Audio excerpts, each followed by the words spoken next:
Aloha and welcome to Hawaiian Top Team Media. I'm Andy Haumana. Today we're here in Waipahu at Hawaii MMA, one of Hawaii's most prestigious gyms. And I'm with a man who just came off an impressive TKO victory at Bellator's first Hawaii event here in Honolulu, Hawaii, at Bellator 213. Marcus, All In Gamble. Watch this, sweat it out now. Run that track, run it out now. Run that track.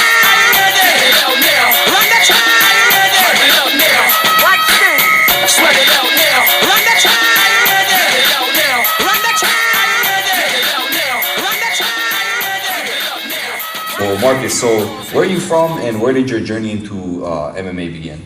For sure. So I initially grew up in Oklahoma. I had a military family and stuff, so I was actually born in Stuttgart, Germany.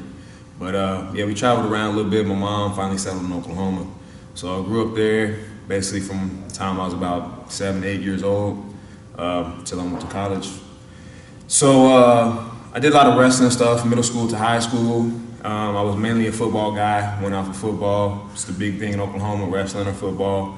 And did pretty good in football. Got noticed a little bit, got some state credentials and all that. But I didn't really get picked up. I was a defensive end and they wanted me to be a linebacker, undersized or whatever. So had a little stint in football for college or whatever, and then I ended up going into the military just to kind of get back on my feet and all that stuff after not going all the way throughout college.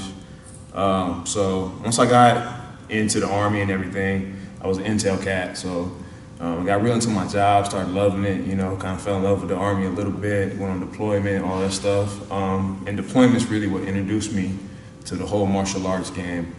Reason being is because we had a couple cats that were there that did the Army combative tournaments and stuff.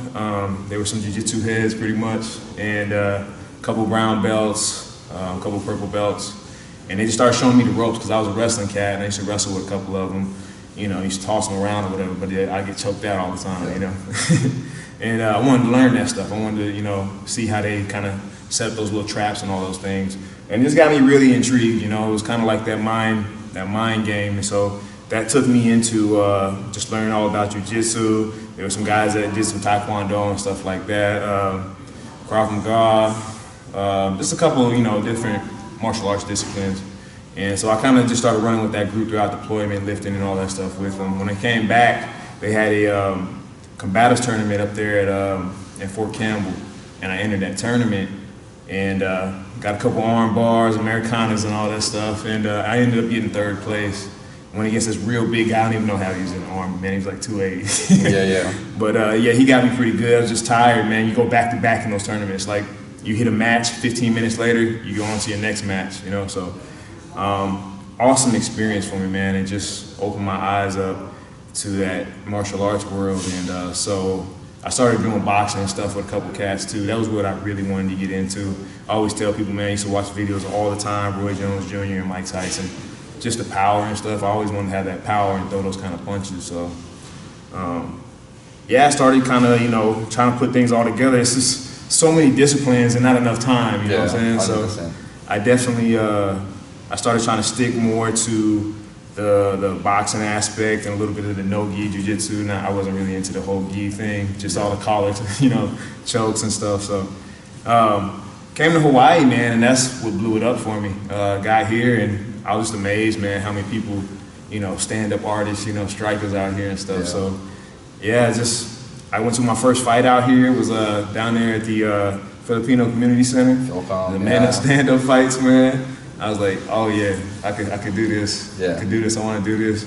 So I went to UFC gym first, because I didn't know anything. I was like, UFC gym, UFC fighting. So, but now I actually met a really cool cat up there, Justin Mercado. He was my first head coach, man, and we hit it off instantly. Him and Shevis Lamoya. They just showed me the ropes, man, and they actually brought me up to Team Pain that was on post up there at Schofield. Yeah, that big hangar they have, right? Exactly. Yeah. It's a nice facility, bro. Yeah, it's actually a really nice facility. Cages. People don't know about this spot. Yeah. We trained out of there a few times. Yeah, definitely. Yeah, I just like it's got history back there, man. It's like I had a couple teams there. Yeah. But Team Pain was really my first fight team, man, and they took me so far, man. Took me so far. And yeah, that's what really brought me here to the whole MMA game, and made me have that passion for it, you know. I had that passion for football at first, but the politics and stuff, man, just couldn't make it into football, and was kind of lost for a passion for a while, you know. And yeah, the MMA just filled that gap for me, really. Yeah. So here in Hawaii, we have something called mana. It's like our spiritual power, and with that along goes Aloha, right? The Aloha spirit goes along with that too. They're intertwined. And I see this a lot, like you're kind of like that perfect example of somebody that with a lot of talent, and you come to Hawaii and like that spirit kind of enveloped you, and that mana kind of like helped guide you to where you're at, because you're cross training at a few places, right? Yeah. What about Hawaii do you think really honed you into becoming the fighter you are now? Man, like you said, first and foremost, that's one thing I try to kind of instill in other people, and I guess it did just kind of affect me when I got here, man. But man, honestly, I got to Hawaii, and it's like I belong here, you know what I'm saying? Like, people welcome you. It's not about your skin color and all that kind of stuff, man. I see, you know, the white Hawaiian, everybody's here, man. Everybody, you know, you get stopped by the police. I mean, the police is still the police, but they're not. Yeah. You're not worried about getting shot. They're not mainland police by far. Exactly. Because I think a lot of police here, this is their community. You know what I'm saying? Yeah. And they grew up here, and you feel that whole sense around this island, man. This is everybody's home, you know. And they treat it like it's, you know, their home. Yeah. They don't disrespect it, and within that, they don't really disrespect people either. They kind of respect you for the human being that you are, and show you love, man. And so, just that, man, it kind of brings that life into you. It's powerful, you know. Yeah. So, like you said, like I think that aloha and that mana are very intertwined, you know. It was just something strong within me. So, the thing that I try to do around here is I see a lot of people. There's a lot of people that are very selfish because they're trying to get to their goals and stuff, but they forget other people, you know what I'm saying? There's no reason for that, man. Like this gym that we have here, all these amazing fighters I have in here that I can learn from, man, I appreciate them so much. Not even just them, my coaches, everybody that walks through these doors. Because there's so much knowledge they got, man. Some of these dudes been doing this 15, 16 years and stuff like that. You know, guys like Russell Dawn. So it's amazing, man. And I just think everybody, while I'm on my journey, I just try to make sure I uplift other people and give them acknowledgement too, you know what I'm saying? Yeah. So like, how does that feel knowing that your level of competition compared to, you know, a little further back in the day is just wildly more like skillful in that sense? Like, how does it feel getting into that? Like knowing that you're with elite fighters at such an early stage in your career? It's amazing, man. It's a blessing, honestly, straight up. When I walked in here, man, it was kind of like, you know, I was fanboying a little bit, like, oh, you know, that's a Lewis Smoker, Russell Dawn, you know what I'm saying? I just watched Martin on the Contenders. You know, you see these guys, man, and it's just like, it hits you for a second, like, you think about it, you're like, do I belong here? Yeah. You know? And then, you know, you gotta start training and all that stuff, and they're like, oh, bro, you're powerful, oh, you know, your rhythm, all these kind of things, and it's kind of like, okay, I got a little bit of something, you know, it kind of lets you know, like, don't sell yourself short like that, you know what I'm saying? I think a big thing that ends up happening, like with me, you know, I've always felt, you know, a little bit behind the power curve, you know, even when I got to the Army, because I went to college first, you know, so all the cats were younger than me and all that kind of stuff. I come here, and these guys are veterans, and I'm the younger cat kind of thing, you know, like I might be older than a lot of the guys, but still. You're older, but you're the younger vet. Yeah. But I think the thing that kind of bridges that gap a little bit is the hunger, man. Not to say that those guys aren't, you know, as hungry as me or whatnot, but, you know, when you're in anything for a long period of time, you know, there comes that time where you might lose, you know what I'm saying, your focus and things like that. And right now, man, I think a big thing for me is I always feel a little bit behind that curve, and so I'm focused.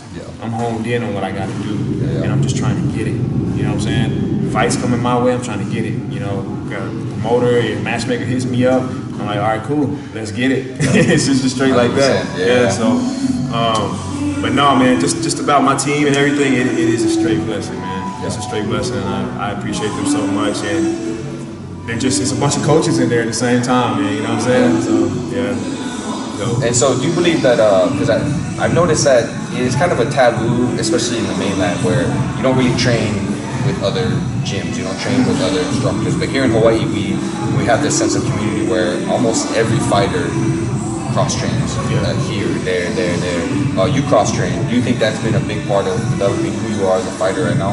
I think it's been one of the biggest parts, honestly, you know. So, to me, I like to do that. Plus, this is an island, man. So these guys in the States, you know, I've been up to Colorado and everything, seen, you know, Team Elevation and stuff up there, Curtis Blades, Alistair Overeem, all them, and all the quality they have there too. Like all these guys just kind of flew in from all these other states, and they all, you know, train almost like an Olympic team in a way. Like we need that kind of in Hawaii. You know what I'm saying? We can't be separated like that. You know, I'm not a Hawaiian cat, but like I would just like to impart that to people. And there's a lot of Hawaiians out here, you know, that fight that feel the same way as I do about it. Like I don't want to fight another Hawaiian. I want to train with these guys so we can go take on, you know, the world out there. Exactly. So we got to talk Bellator, brother. Like, so you've only been 4 years now professionally, and you've already been on Hawaii's biggest event, MMA event we've ever had here, Bellator 213. That slam. Right? So you know, talk me through Bellator. The pre-fight, fight, post-fight. Brother, Eddie, man, Bellator was amazing. It was, man. Like my first time being around a big event like that. Not to say nothing about the little events, but the big events got money, you know, and they try to treat the fighters best they can. You know, put them up in hotel rooms, transport them around, all those things. It was awesome, man. It was just awesome being able to walk in there and see Lyoto Machida, you know what I'm saying? Healy, she was there, she's awesome. Like Michael Chen, like seeing all these guys, you know what I'm saying, that you see on TV every day, you just get to talk to them and just on that personal level and stuff, you know. King Mo, cool dude, man. Signing posters and stuff like you somebody famous, you know. Just, you just sit there joking with everybody, having a good time, man. And then it's just like, it makes you even hungrier, man. Like I want to be here. I want to be here every event, you know what I'm saying? Like I want to be that guy one day. So like, it was an amazing experience. And like you said, I got an opportunity, you know, an opportunity of a lifetime, kind of like, you know, I got to kind of skip the line a little bit, I guess you could say. But the thing about, you know, my division being in 205 and stuff is kind of shallow right now. They need that talent and stuff right now. It's just not a lot there, I guess you could say. Not to discredit the guys that are in there, but it's that division that needs more. So, well, especially here in Hawaii, our 205 division is even our heavyweight division is very shallow. Right. Like super shallow. Yeah. So I think it was just that kind of situation. Rich Cho called me and he just kind of told me, you know, we're looking for, you know, a big boy fight, you know, a 205 or heavyweight fight, you know, would you be down for it? I said, Rich, say no more. You know what I'm saying? I'm already getting ready. I'm gonna stay ready, man. Let's do this. Anybody, you know what I'm saying, just throw the person's name out there. He's like, we're trying to find your opponent, blah, blah, blah. Just let me know when to be there, you know, when to sign the contract. And that's what happened. They played Kala and it was good to go. You know, and that was awesome too, because I respect Kala, you know. We got one of my training partners, Asavia, he's family with Nico Vitali, and Nico's here all the time training and stuff too. So like, it was just written, man. Written in history. It was supposed to happen, so I guess that's what happened. And I loved it, man. I know a lot of people didn't get to see, you know, me on TV or anything, me walking in and all that kind of stuff. But I mean, the crowd was like, you know, those last 4 fights that they didn't show on TV, man, the crowd was still there. It was amazing. It was still amazing. When I came in on my entrance, I just kind of sat there and looked at everybody like, I haven't seen this since the football days, man. There's so many people out here, so it was dope, man. And I shook Rich's hand, I shook Herschel Walker's hand, Kelly Slater, all these guys right after my fight and stuff. And I told Rich, I was like, hey, man, anytime, give me a call. Right? He's like, oh, I will. So staying hopeful, hopefully, you know, he gives me that call again. So what helps you decompress from training?